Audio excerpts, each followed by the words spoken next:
Starting up with a Aleph Archives overview in this webinar, just to give you a quick history about the company and what do we do and where do we come from. The company itself was founded in 2010, but way before that we used to do a lot of work in the terms of in the fields of e-discovery as well as web preservation. Most of our development team comes from several other companies as well as digital libraries that were developing tools as well and softwares for governments and libraries doing performing national collections. Now the main focuses of the company only exclusively web preservation, whether it's for compliance reasons, whether it's for e-discovery reasons, it's for litigation support, or plain preservation, such as we see in libraries as well as government institutions. That's pretty much the main focus of the company, only web archiving. Now the offices would be headquartered in Switzerland. Then again in 2011 we've opened an office in Canada that is taking care of the North American market, as well as we have many branches throughout the US to deal with our current clients. When we talk about clients, it's various, I would say various fields and various backgrounds on each client. It's mainly either private sector clients, which are companies, as well as some of the Fortune 500 companies, as well as small to medium enterprises that are performing archiving the websites for different reasons and several reasons, as well as clients in the public sector when we talk about public collections, public accessible collections. We talk about cities, government agencies that are archiving the websites as well, their entire web presence. Sometimes we even have states that are performing web archiving, either for litigation support or for preservation reasons. All right. Starting on this webinar, I would like to take you on, before diving into CAN Personal Web Archiving. That's mainly, this webinar is all about a presentation as well as a demonstration at the end of the webinar of the new product that we just launched, CAN Personal Web Archiving. I'll just take you on a quick tour on what is native format for web archiving, try to make it as easy as possible, and really giving you the main 3 steps that native format consists of. Now the first one will be very obvious, the capture of web content in their native format, which means that if we're capturing a Flash content, if we're capturing a video, an image, HTML, any kind of format, it's going to be kept in their original native format. Nothing's going to be changed. And that's why we ensure the preservation of the page as well as the replay at the end, as we're going to be seeing on the demonstration. The second step would be the most crucial ones. After we've captured all this data, we need to put it in some kind of container that is going to be ensuring preservation, as well as will be more of a future-proof like file format. And that file format is none other than the work file format, which is the ISO standard file format for web archives. It's been created in 2009, replacing the formal ARC file format. And it is a open and documented file format. We support it natively on all of our products and all of our projects. Why? Because a standard file format is less likely to disappear than a proprietary file format, as well as it's open, documented, so in 10 years, even if we move to another file format, there still be some kind of migration tools from WARC to whoever's going to be taking, I'd say whoever's going to be replacing it. Playback of archived web content, which is the third step and is the most, I would say, short-term step here that most of users of a web archiving solution, I would say, would care about, would be the playback of the archived content. So this is also a result of all of the other 2 steps that would come before, and you could see the accomplishment that the capture is made. So if something has not been captured, it's not going to be showing into the replay session, as well as you cannot be replaying something that has not been captured. correctly as well. So some content cannot be captured correctly. So the playback for archived web content, we're going to be reviewing all these 3 steps today thanks to CAN Web Archiving, which pretty much gives the archiving, puts the archiving, I would say, power into the user's hand, where we're going to be moving through capture of web content, storage of collected data in ISO file format, as well as we're going to be replaying real-time live the data that we captured. All right, so now let's just go into the CAN Web Archiving software. As you can see, it's a multi-platform web archiving suite, and before we go into the applications of this new product release, I'd like to take you through a little tour here to introduce to you what we had in mind and what is going to be implemented as some kind of a DNA that CAN is going to be carrying out throughout all of the editions, from personal to enterprise to institutional. No matter what kind of edition of CAN you're going to be purchasing or using, these main, I would say, not features, but there will be more of a characteristics in some ways are going to be present in all of these editions. Now, the first one, we had the simplicity in mind. We don't want any kind of installation. Now, it might require some installation on the main servers, but then again, every time you have to access it, you don't have to do anything. Just point up your favorite browser. Even if you go use the CAN viewer that we're going to be using at the demonstration, you can just point it up to the right IP address and it's going to be able to access it. So this is more of a, yes, personal web archiving. Yes, it's installed in-house. It could be as well installed on a SaaS service and could be accessed remotely. So that's some kind of something that we had to carry out, especially in this era of big data as well as SaaS services. Now, easy to set up user interface, and we're going to see this. We're going to archive a website in about 2 minutes all together. Now, best default quality possible means that archiving quality means that the website, when you replay it, it shows everything you've captured. Now, again, it means that you've captured everything on the website. And that is a big, big challenge in web archiving, and it still is and will always going to be a big challenge. The more websites that are a little bit more complex than others, and the technology that is changing every single day. So we wanted to offer the best default quality possible with, in the institutions or enterprise case, the ability to tweak the quality settings in order to archive a complex websites with 100% quality, almost 100% quality, if that can be reached. Now, this is not mainly the, I would say, the course for this webinar, but it's going to be discussed in another webinar, another demonstration, how to archive a very complex website. Now, across platforms, you can install it on Windows, Linux, OS X, and it's 32 and 64 bits compatible. So we try to cover as much platforms as possible. It's also SaaS deployable. It really is I would say, very, very elastic in terms of, and very flexible in terms of installation, in terms of usage and implementation as well. Automatic, you're not going to be taking part in the archiving whatsoever, be only watching the results. Should you be very, I would say, an expert, you'll be just watching the software, going through the links and archiving them. Very, very detailed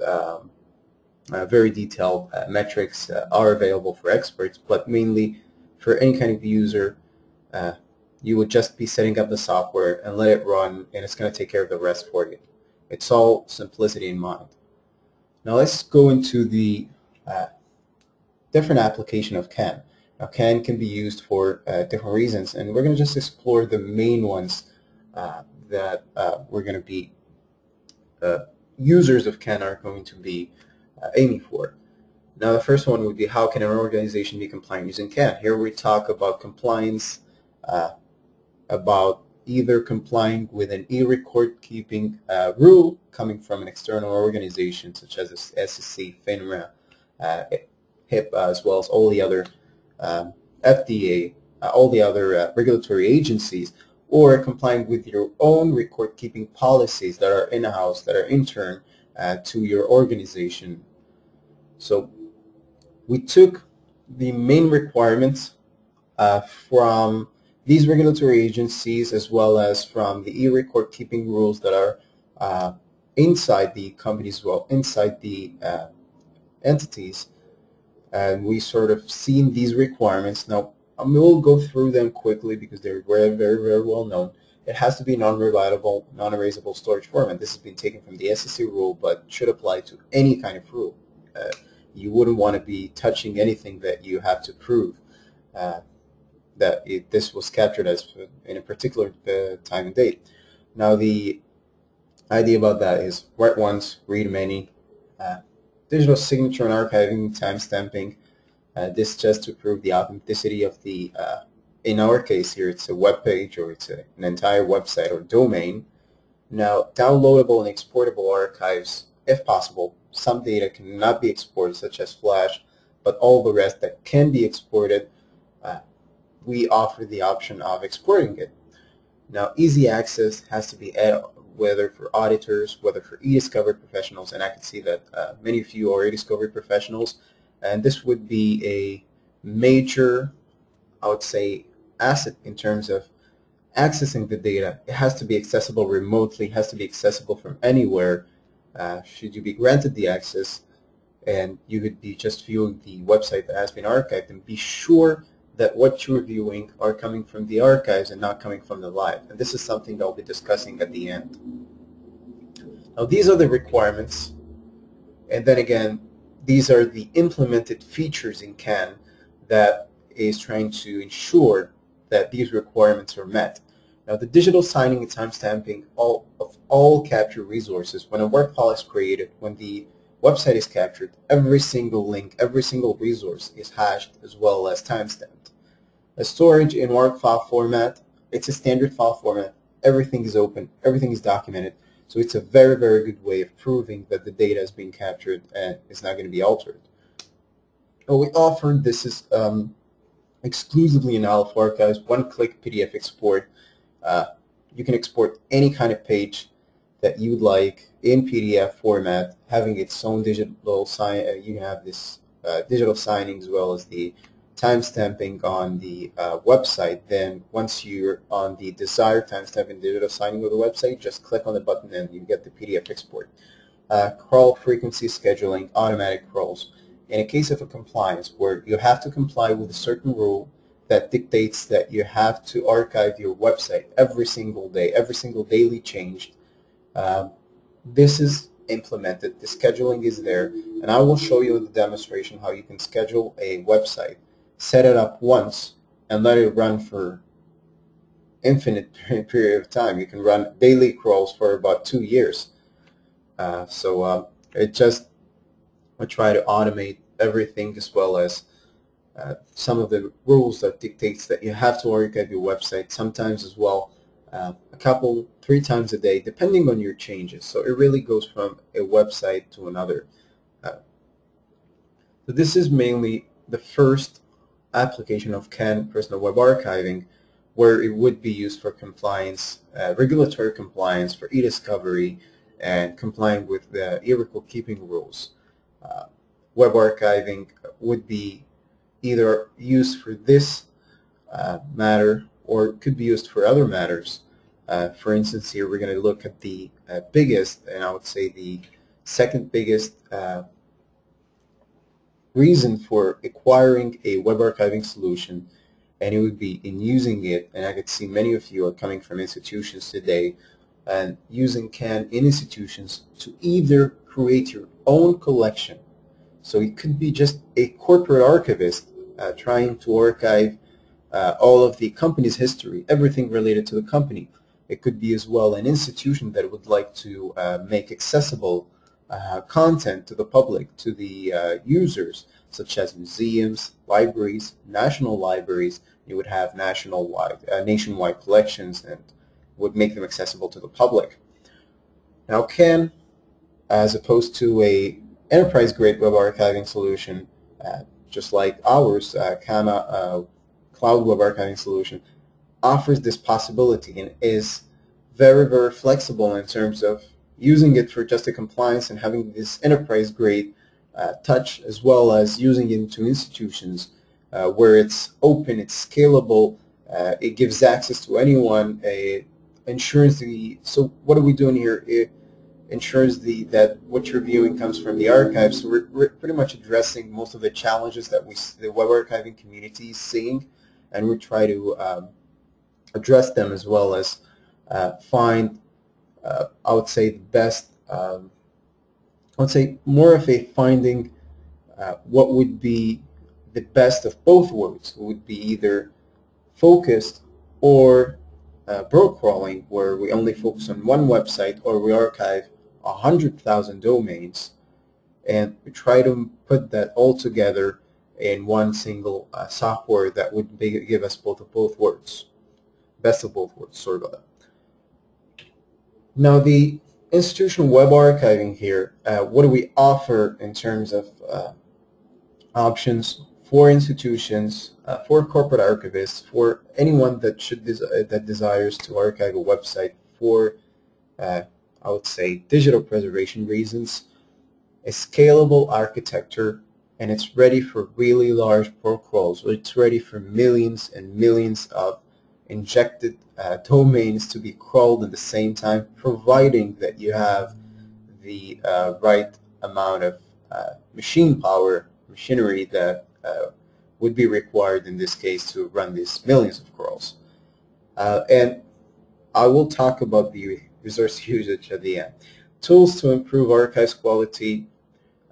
You could reach 100%. So whether you're trying, for example, let's give you a good example. For example, you trying to archive I would say some kind of a Olympic Games event that is happening in your country, and you'd like to archive every single website. There are not too much. There are 100 main websites that are talking about that, or there are over 1,000.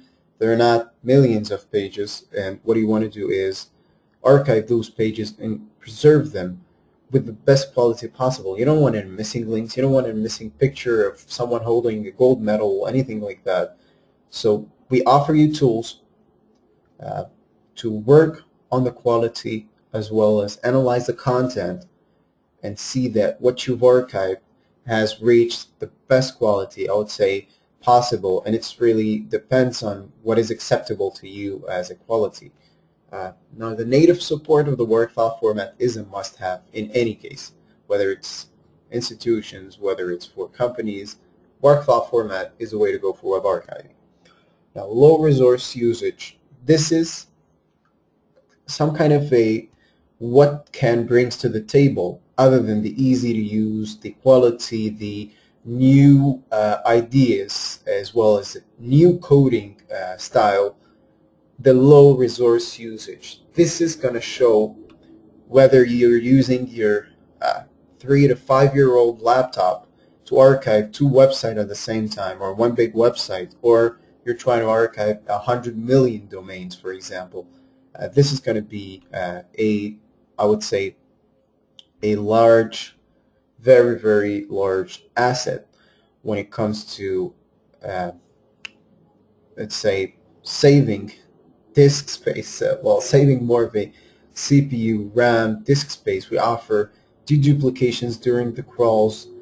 There will be very, very, very controlled CPU and RAM usage.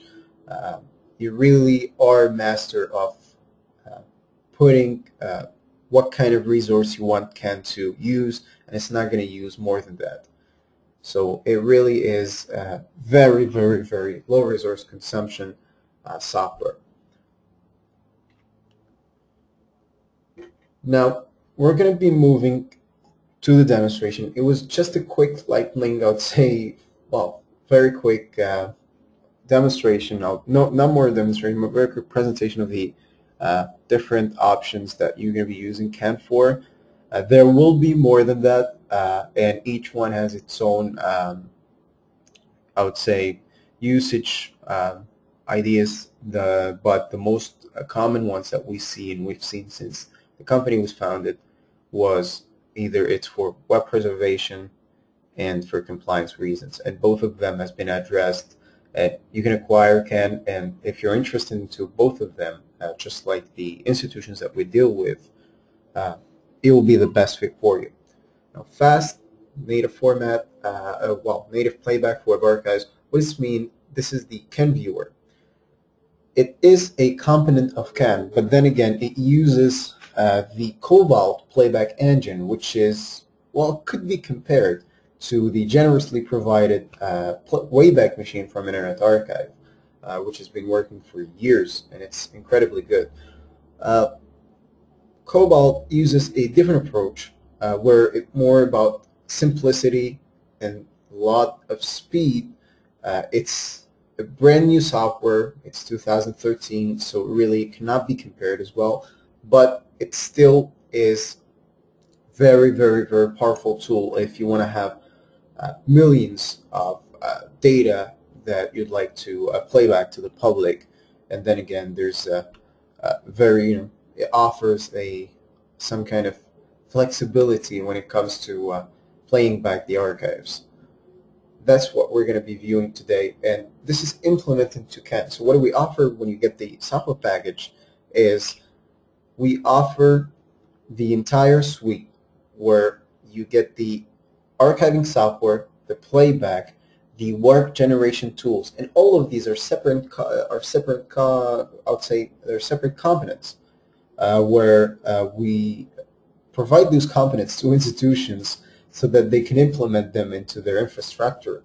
Well, CAN has all of these components already implemented, as well as shipped with the entire package, and with that, it gives you the ability to archive a website with CAN, generate a work file, generate a good quality as well as fast as possible, a work file with work software file with the work software tools, as well as replay the content with Cobalt, which is using the CAN viewer to play back the content. Now, all of this, we're talking about it.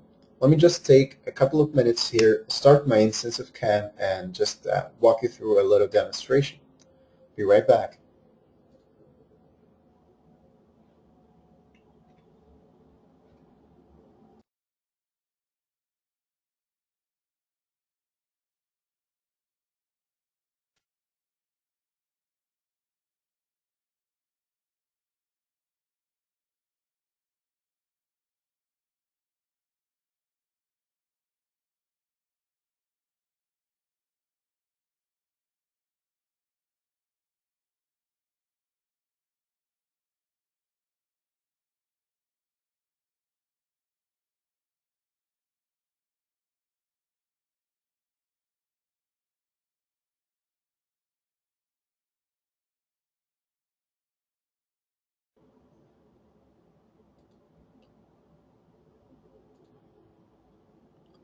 All right, so what we are viewing right now is the main interface after you've put in your login and password.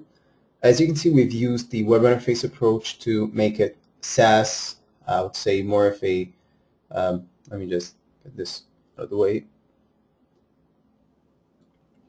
to make it more SaaS compatible. Either you're an organization, you can just install CAN on one main server and have everyone in the organization, even if you have multiple locations that your company is in, you can just give access to all of the locations remotely to your CAN server. What they can do, well, if you give them the right access credentials or the right access account as an administrator, they can run anything. They can just control anything. They can just delete, backup, they can run crawls, they can view them, they can export, they can do anything. Now, once you've installed CAN on your machine, here's what you would see. This is the CAN viewer. Now, you have, walking you through the interface, you have 1, 2, 3, 4 main tabs. Now, the first one would be to create a new job. Why job? Because you can just either run, and then again it's a crawl, or you can save the job and whether edit it or just run it at another time.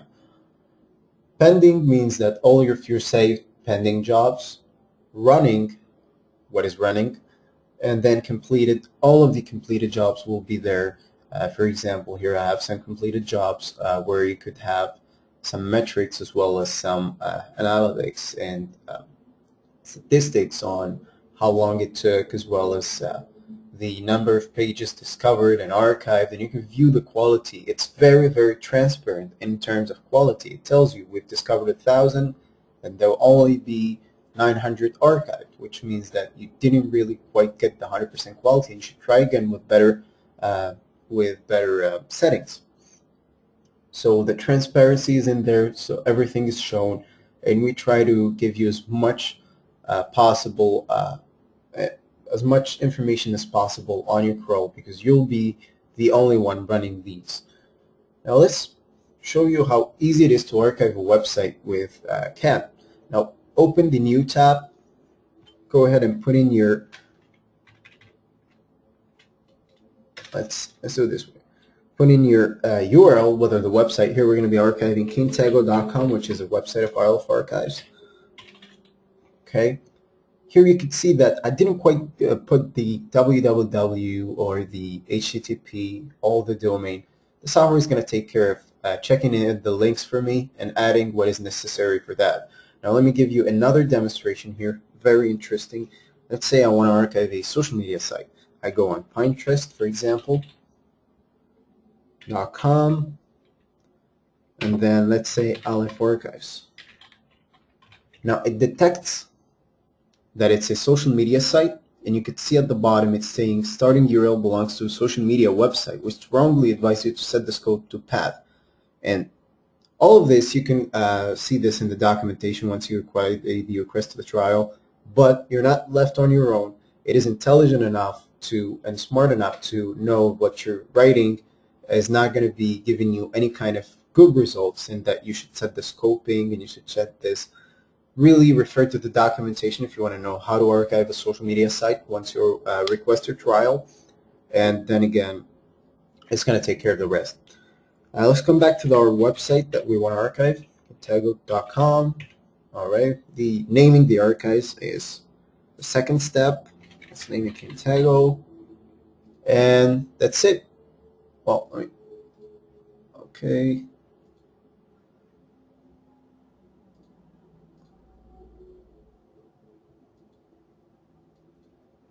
Then we just have to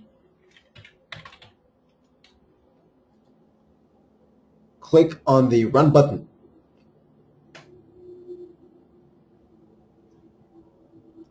Now as you can see, it moves you right away to the Running tab, where you could see how progression is going, the depth level, how many URLs have been archived, discovered, really is progressing.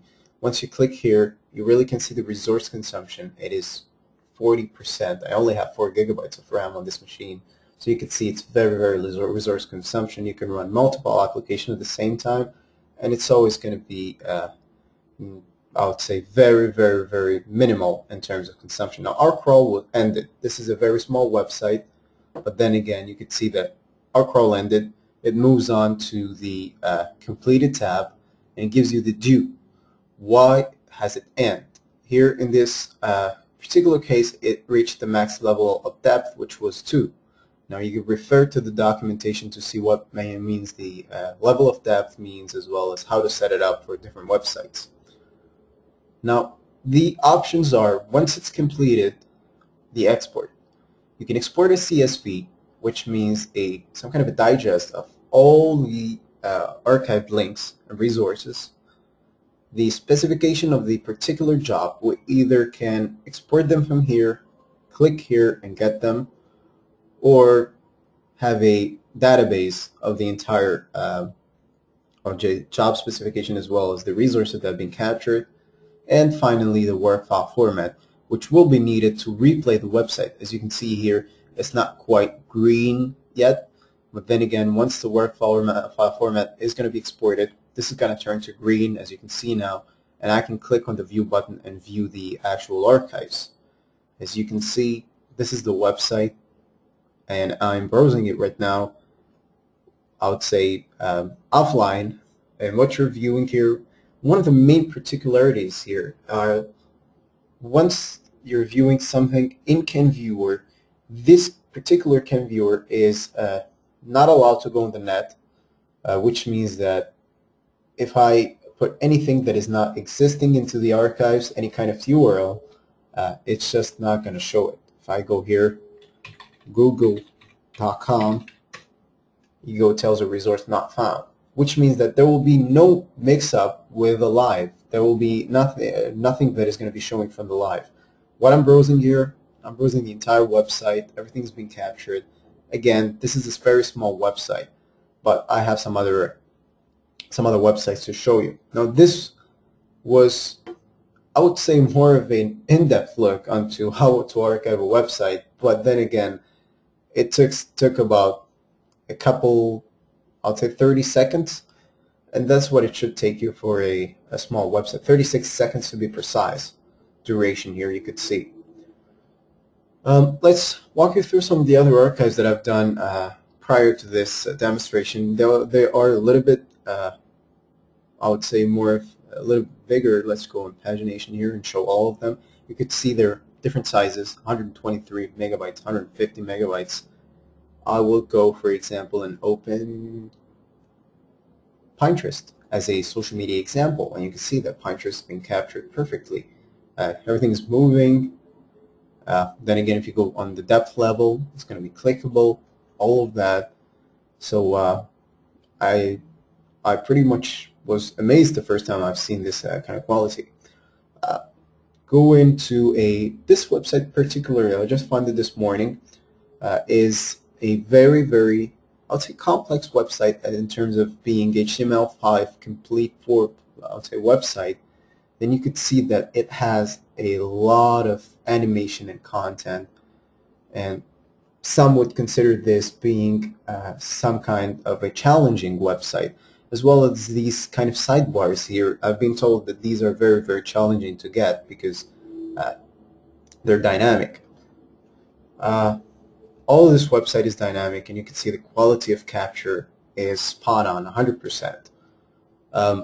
You can do as many websites as you want with the trial versions. Well, you can archive the website as many times if you want with a trial version, and just compare with what you have. Again, some other websites here, we go like this, dynamic websites, Olive's website. And then again, you can see that everything's been captured perfectly. For example, these are filtering. These are very, very complex to get the filtering options. And you can see it's working perfectly. This is very, I would say, this is the full quality capture. I'm not an engineer, and I do not know how to improve the quality by scripting or by typing in any kind of fancy things, but you could see that I was able to capture most complex websites and the biggest ones with a very, very good quality. National Geographic here, for example, extremely good looking website, and you can see that all of it is in there. The links are clickable. Everything is being captured perfectly. And that would be it for the demonstration. The last thing, it would be more of you compliance folks, the setup of the scheduling here. Let's go ahead and put Kintyro.com one time. Okay, hope it's going to correct me. Okay, good.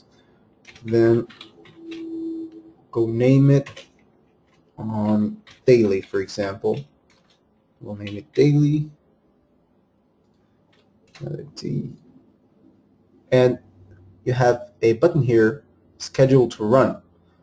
Then you could see how very, very, I would say, precise you can get, as precise as you can get in terms of scheduling your own job. For example, 21st September at a particular time and date, using the server time, for example, here as an indicator, 4 a.m., 4:41 a.m., the 21st of September, in about 2 days. And once you click OK here, it's just save the job, and it's going to run automatically. You can repeat this as a daily job every day at, let's take 10 a.m. for example. So you can have, for example, this at almost 1 a.m. You can have this for daily, weekly, monthly. I'm not going to go through all the options, but you can have also intervals. Repeat each 20 seconds if you want it. After period of time have elapsed, if you know you have a new data coming in after 2 hours, and you just need to archive at one time, you tell Ken to wait 2 hours and go grab the data. Time spec, really want to be specific at the time. You can have a link to Web Archiving Bucket and go see how you can set up Quartz to really pinpoint where you want it to be archived, and if you want it weekly, daily, Saturday, for example, here at 12 a.m. You really want to be very specific. All the options are in there. Let's choose the first one. Go OK here. You can see that you cannot run it anymore. What you can do is save it. Now once it's saved, you can have your pending jobs that has not been scheduled for. You can either run them from here, and you could see on the bottom it tells you automatically scheduled job. These are always going to be there, and you can see the type, run once. So once we hit the state, for example, the 21st, 4 a.m., it's going to run, then it's going to disappear and move to the completed tab. You can export the jobs as well, and this is more of a very thorough, I would say, run-through that we're going to be having next time we do the webinar for archiving complex websites with Ken. So that would be mostly the, I would say, quick introduction to Ken Web Archiving. And just as a little teaser to next time we're going to be having the Web Archiving webinar, we will be explaining most of what these mean as well as how to use them. There is a lot of advanced settings, and it could please a lot of experts as well as advanced users if they really want to know how to use it and archive the websites with 100% quality possible. Alright, so I'm just going to be leaving this window here, take a couple minutes break, and wait for the, I'm seeing some questions are just piling up right now. We'll take a couple minutes, then move on to the Q&A session where I'll be answering all your questions and showing you something that you'd like to see. Alright, well, the recording is going to be stopped right now, and this is hopefully going to be made available to all of you as well as the presentation. And should you have any questions, just submit it right away. Thank you very much, and bye-bye.